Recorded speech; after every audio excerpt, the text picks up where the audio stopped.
In today's episode, we get freaky with parapsychology. If you're unfamiliar, it's basically a fringy field of physics that involves the study of mind over matter. A Russian woman can move objects across a table without touching them. To learn more, I spoke to two mind-bending individuals. The first was Paul Smith out in Cedar City, Utah.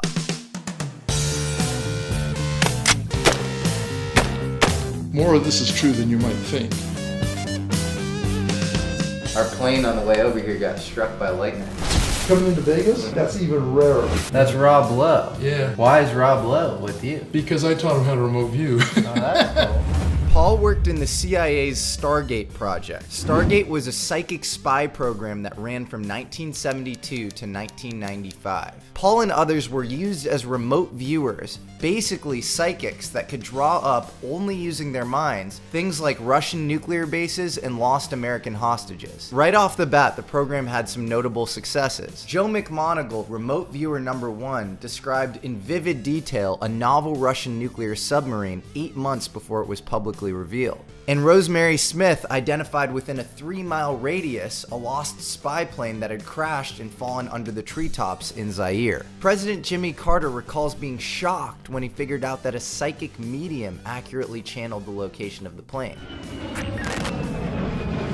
Next up is Herb Metz, a parapsychologist that works out of Princeton University in New Jersey. Herb spent over a decade at the Pear Lab, Princeton's anomalous research center, specifically focused on an experiment called random event generators. Here's an example of an REG. Basically, the experiment involves a graphical interface showing ones and zeros produced by a binary, pretty simple computer. This simple computer is tied to something that's provably random in quantum field theory, something like radioactive isotope decay. And it basically is random. It just goes up and down, just like a coin toss. So basically, over a long enough time scale, you should see the same amount of ones as you do zeros, maybe with a normal standard deviation. But what this experiment shows is that if you actually have an observer present, they can actually have a statistically significant skewing effect on the output on the screen based on their intention. I was feeling the other way. You're letting go of that. I sincerely hope that nothing freaky happened to you while watching this episode, but I can assure you that if it did, it's because you're not subscribed to this channel yet. So do that now, leave a comment with any weird anomalous shit that's happened to you, and enjoy this week's American Alchemy with Herb Metz and Paul Smith. You put something wrong in those capsules.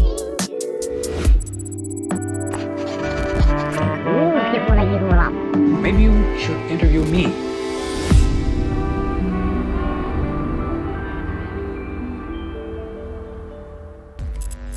This is viewing room number 1. This is where we do what we call monitor sessions. Let's get into just remote viewing and what it is. So remote viewing is, you can be trained to do it, and it's a way of organizing your perceptual experiences, your consciousness, your interaction with the universe, if you will, to be able to access and perceive locations, persons, and things that you have no other access to. So for example, on the other side of the planet, literally on the other side of the planet, you can remote view a target without even knowing what the target is. Our classic understanding of consciousness is that it's limited by 5 senses and memory. This completely breaks that model. Do you have any sense as to what it means in terms of, the bigger question of what is consciousness? Yes, so let's take a TV set as an analogy. That TV is not generating the TV program that you're watching. Transmitting. That's coming over the airwaves, right? Correct. But you go in and pull out one of those plugs and see what happens with the picture on the TV. Yeah. Okay, it gets all messed up, right? Or it gets distorted in a certain way, pull out a different plug, and it gets distorted in another way or whatever. That's exactly the same kind of thing that you might be doing with the brain when you're shutting pieces down and seeing it affect consciousness. That isn't evidence to show that physicalism is wrong. It's evidence to show that physicalism isn't necessarily right. Yeah, we have, look, I like the TV analogy. We have a binding problem of consciousness, which is we have no idea how the optic pathway, the auditory pathway, your motor coordination. The whole experience becomes a unified experience. Yeah, the movie that we're watching every day. And if you were to listen to music on a radio, you'd have a similar binding problem by just looking at the capacitors, the battery, the antenna, the transmitter. We've just solved it with technology. We know how to do that there. We just don't know how to do it here. We don't know how to do it here. Exactly. We don't know what the possible tether is. And to bring it around to remote viewing and other psychic modalities, right? The very fact that you can perceive things at a distance where you shouldn't be able to do that if physicalism is true. Mm-hmm. You can perceive things at a difference and show actual veridical evidence that you've done that. Mm-hmm. Shows that the transmission concept of consciousness is far more likely to be true than the physicalist model where it's all in the brain. In 1972, laser physicist Hal Puthoff was doing experiments with New York City-based psychic Ingo Swann. Swann had been having out-of-body experiences since he was a child. He thought that this ability, if honed properly, could be turned into a rigorous protocol around remote viewing distant objects. When Swann accurately remote viewed the readouts on a highly shielded cork detector, it got the attention of high-up officials in the Defense Department. In fact, it freaked out the postdoc that was in charge of that machine. What are you doing to my machine? This prompted the CIA to launch the Stargate project, a psychic spy program to do things like find Russian nuclear bases and lost American hostages. Let's talk about some of the successes that are declassified that you can talk about in Stargate. So one example is the Typhoon submarine in Joe McMoneagle. Joe McMoneagle was perhaps the best and most effective remote viewer. He was referred to popularly as remote viewer #1. When Joe is on in a session, it's astonishing the stuff he gets. First thing I'm getting is sort of an overhang kind of a thing like this. How do you think you developed your skills for, because you really seem to be the best remote viewer, maybe ever. Psychic functioning itself is a survival mechanism. In the beginning, the people who kept small tribes of humans alive were shamans. In 1979, Joe was tasked with remote viewing a huge impenetrable building in a shipyard off the White Sea in Russia. He described a massive nuclear submarine in the works. It had the ballistic missile tubes in front of the sail or the superstructure on the sub, which was unheard of at that time. And everybody thought that was crazy, and it was pretty well dismissed. 8 months after that, those sessions were done, the Russians floated out the Typhoon, the biggest submarine ever built, and its missile tubes were in front of the superstructure on the sub. Pretty crazy. Exactly as Joe described it. Another big success came that same year when both the Russians and the Americans were scrambling to find a downed Tu-22 spy plane under the treetops in Zaire. The plane contained highly sensitive Russian cryptic equipment. The Russians wanted to find it, obviously. The US wanted to find it, obviously, right?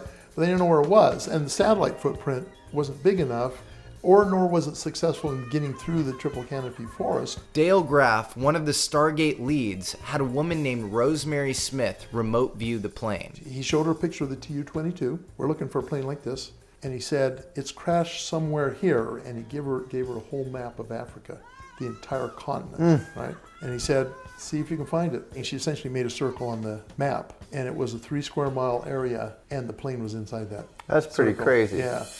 Paul had many successes of his own, like this one in 1987 during the Iran-Iraq War. The tasking was describe whatever is most important for us to know about within the next few days. I started describing this vessel, which reminded me of an American destroyer.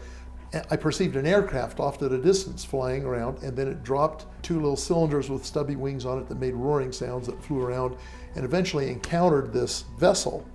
And the vessel is full of smoke and flames and leans to one side, is all bent and crumpled.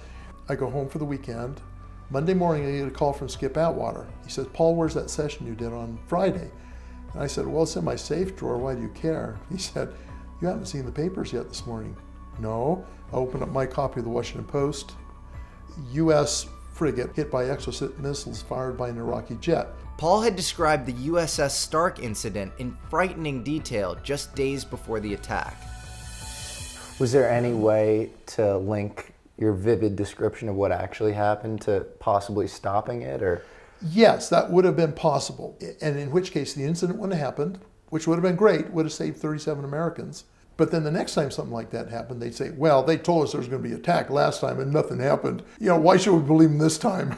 It's kind of a no-win. That's the perfect, I think, microcosm of an inherent conflict in parapsychology and making it work. And I think it's so obvious that there's something there. There's some link between mind and matter where the Cartesian dualist separation that we thought existed is just wrong. But then when it comes to scaling or instrumentalizing a lot of this stuff, it feels like a big challenge. Yeah, but the problem is, of course, we can't explain ESP really within the physicalist paradigm. And if you can't do that, then you can't be accepted in the club. Skeptics are the minority. Skeptics and critics are the minority, but they also have the organs of publication, right? The current paradigm, the current worldview in science tends to try and suppress any competing worldviews that come into happen. So the standard school book example is everybody used to believe that the Earth was the center of the universe.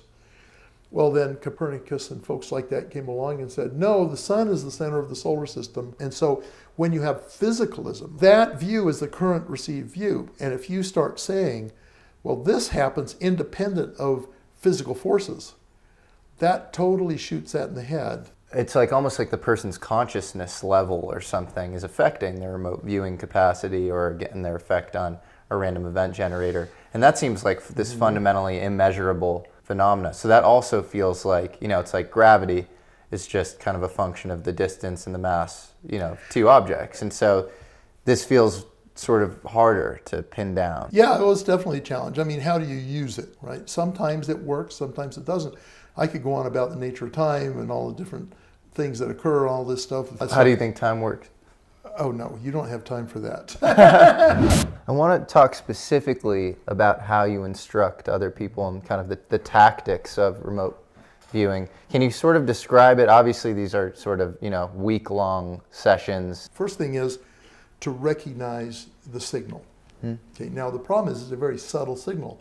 As you can imagine, it's coming in from we don't know where, it's coming into a physical brain, and when you first start off, you often don't even recognize that you're getting a signal, right? The other thing I teach them is how to recognize mental noise. And when you know that you're supposed to be remote viewing a target that's on the other side of the planet, your left brain will immediately start trying to solve the problem for you. Let's say the target's the Eiffel Tower. The left brain gets this image or an impression of crisscrossing metal girders. Okay? It doesn't know it's the Eiffel Tower. It says, what does that remind me of?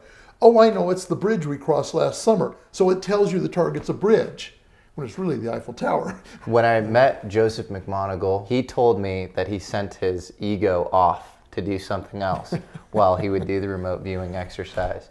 Do you do something like that? He makes it sound simpler than it is. Sure, right? Yeah. But yes, what you have to learn, there's a real Zen component to remote viewing. It's all about process, it's not about outcome. If you focus on how you're going to do it, how you're doing it, the discipline that's involved in it, you have to learn to not care whether you succeed or fail. Many of those things can segue into real life, in the real world, right? And so much trouble is caused in the world by these preconceptions, guessing, judgments, all this stuff, that if the world would learn the Zen elements here, a lot of our problems would go away or at least be significantly diminished. But Yeah. I don't hold out hope for that happening. After we got tired of talking about hitting mental targets, we decided to switch to physical targets. Because when in Utah, Mario, our cameraman. There you go. next up is Herb Metz, a parapsychologist that works out of Princeton University in New Jersey. Hey, Jesse, how you doing? Good, how to are see you doing? Thanks Excellent. for having me. Come on in. All right, let's do it. The Paralab was started in 1979 by the dean of the engineering school, a guy named Bob John. Bob John was a plasma physicist who frequently worked with NASA on electronic and plasma propulsion in space. A pretty hard-headed scientist, Bob was the last person to get involved in parapsychological research. But a student of his came to him basically showing anomalous mind-over-matter effects in a random event generator. A random event generator is a device that uses a quantum process to produce random output. Random in this case being one of two different states. It's like a coin toss. And then the question is, if we try to influence it, what can we do? I can see you're already trying to influence, aren't you? Yeah, should we all try? Ready?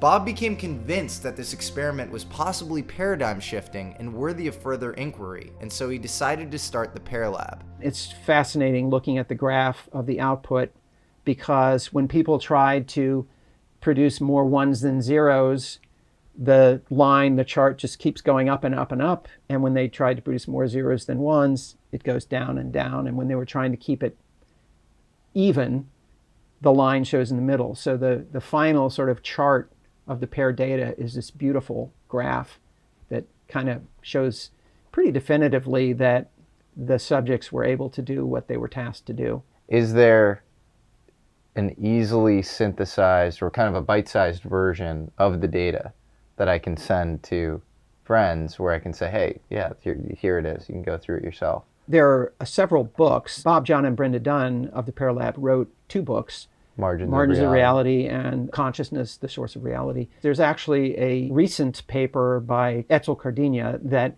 is a review of all parapsychology from the last 40 or 50 years. The other interesting thing about REGs in terms of sort of proving them in the mainstream is that presumably if you are the experimental test subject who's looking at the graphical interface and trying to make it skew towards ones and zeros, maybe you're not the only person having the effect on the REG. Yeah. Maybe there's an experimenter effect. And so if you have somebody like a James Randi or a Michael Shermer go into an REG experiment trying to kind of disprove it, that might ironically affect the results. And then you end up in this kind of tautological, impossible loop where it's very hard to say, well, yeah, they're skeptical, and that's actually affecting the experiment. Right. It sort of messes with our entire scientific epistemology, because you can't go in with a priori skepticism, because the a priori skepticism kind of affects the experiment. Well, 2 things on that. One is there was a parapsychologist who was active in the 50s, 60s, and 70s named Gertrude Schmeidler, and she would interview people and find out whether they're sheep, meaning they believe in psychic phenomenon, or goats, meaning they don't believe in it. And then she would run parapsychology studies, and the sheep always got much better effects than the goats. And so if you imagine then an experimenter who's doing a study who either is a sheep or a goat relative to the subject matter, that's going to influence the study. So that's a well-known experience. So then is this kind of an epistemological sort of overhaul or shift where we can't go into things with a priori skepticism anymore? We're living in a time where a system that has been developed and sort of regulated itself to sort of keep its own integrity. But as we move forward, that system is harder and harder to maintain because it doesn't fit with a lot of what we're learning. And I think there are people today who are already sort of outside of that model. I think young people today are typically don't quite get the scientific paradigm that they're born into, because I don't think it really makes that much sense anymore, or it's too narrow. It's certainly not. Yeah, it's not exciting, I think. Yeah, it's not. It's very mechanical. You know, we spent hundreds of years working on physical survival, you know, making conveniences, refrigerators and airplanes and all this kind of stuff. And really, they thought of everything. And that's all great. And it's been a wonderful ride, so to speak. And now people are going, well, what does it mean? Yeah. You know, what do we do? How does one live a life that's a meaningful life? And so we're shifting to more internal stuff than this external stuff. It's not like material science is slowing down, but conceptually, it's kind of narrowed along a path that is, I think, excluding a lot of what is possible, because we're still caught in a particular way of thinking about the world. The work that I do with the random event generators is clear evidence to me that our brain-mind systems do things that are not in the realm of biology today. It does feel like somewhat of a weak link between mind and matter. So how do we figure out sort of the causal mechanism, or figure out how to make that link stronger? Yeah, no, that's a great question.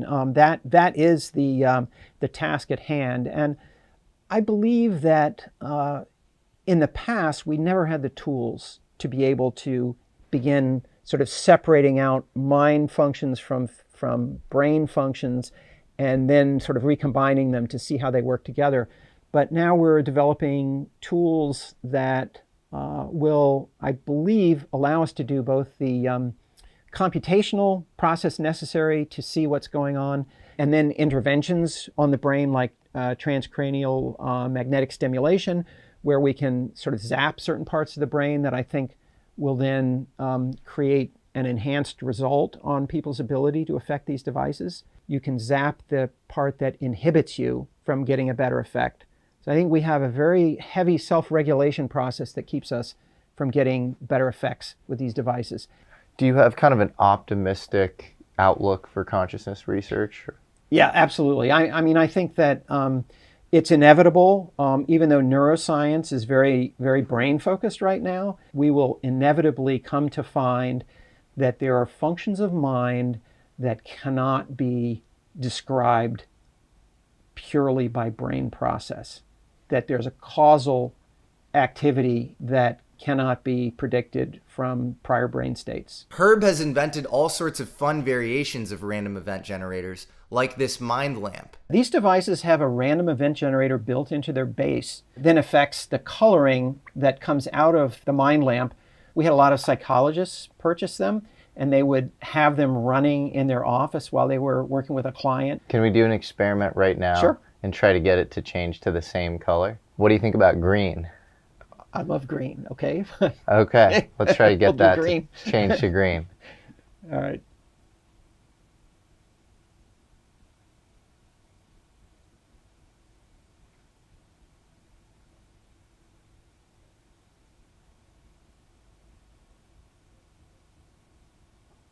Pretty good. Awesome. job. Yeah.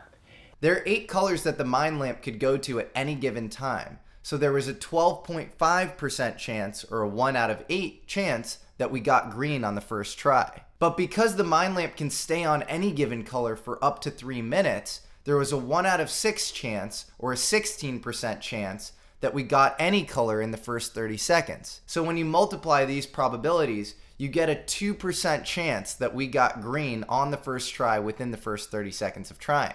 Was this result random? I'm not sure. You make the call. And if you're interested in learning more about random event generators, go grab a copy of Herb Metz's book, The Selection Effect. If you're interested in delving further into remote viewing, feel free to pick up a copy of Paul Smith's book, The Essential Guide to Remote Viewing. To learn more about all of this, I'm including a few resources in the description below. Stargate was actually declassified as a program in 2017, so all of the files are online and are in this description. I think it's important to note a couple of things. First, anomalies often exist for years in the existing scientific framework, going completely unexplained by them. When there's a scientific paradigm shift, often that new paradigm explains the former anomaly. A good example of this is blackbody radiation, which was discovered in the 1860s, but only adequately explained by quantum physics at the beginning of the 20th century. We've spent billions of dollars on conventional physics, and we've made a ton of progress, but that progress has stagnated since the early 70s. A lot of our recent talent and spending has gone towards string theory, which is basically just abstract math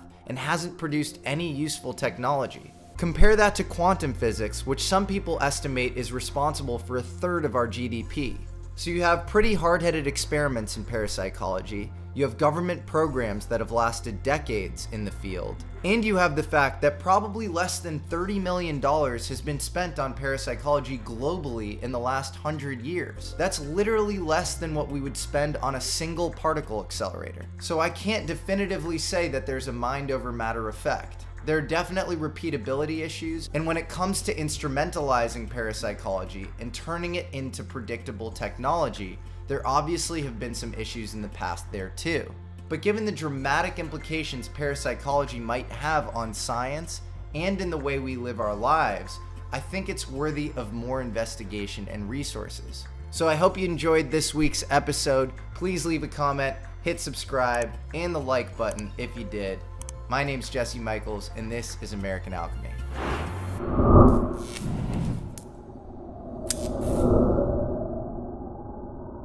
Head to AmericanAlchemyMerch.com to grab official American Alchemy merch and support the show directly. And while you're there, the Cowboy UFO tee is a fan favorite we always keep in stock, along with the Atomic Age design. Thank you all so much for following and supporting the show.